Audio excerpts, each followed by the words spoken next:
કાળઝાળ ગરમીમાં શેકાવા તૈયાર રહે કચ્છ સૌરાષ્ટ્ર 5 દિવસ હીટવેવની આગાહી સાથે ગરમીનું યલો એલર્ટ ગરમીનો પારો 40 ડિગ્રીને થઈ શકે છે પાર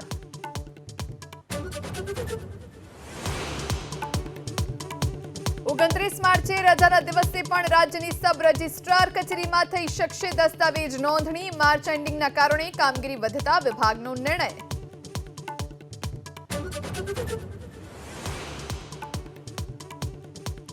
રાજીનામા બાદ રોહન ગુપ્તા પર કોંગ્રેસના નેતા હેમાંગ રાવલ અને મનીષ દોશીના પ્રહાર હેમાંગ રાવલે કહ્યું રોહન ગુપ્તાનું પાર્ટી છોડવું પક્ષ માટે નુકસાનકારક નહીં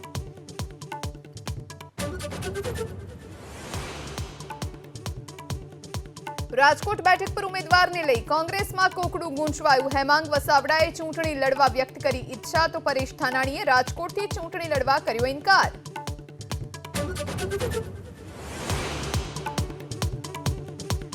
સુરેન્દ્રનગરના મૂળીના ઉમરડામાં ગેરકાયદે કોલસાની ખાણો પર દરોડા 4 ચરખી મશીન સહિતનો મુદ્દામાલ સીલ ભૂમાફિયાઓમાં ફફડાટ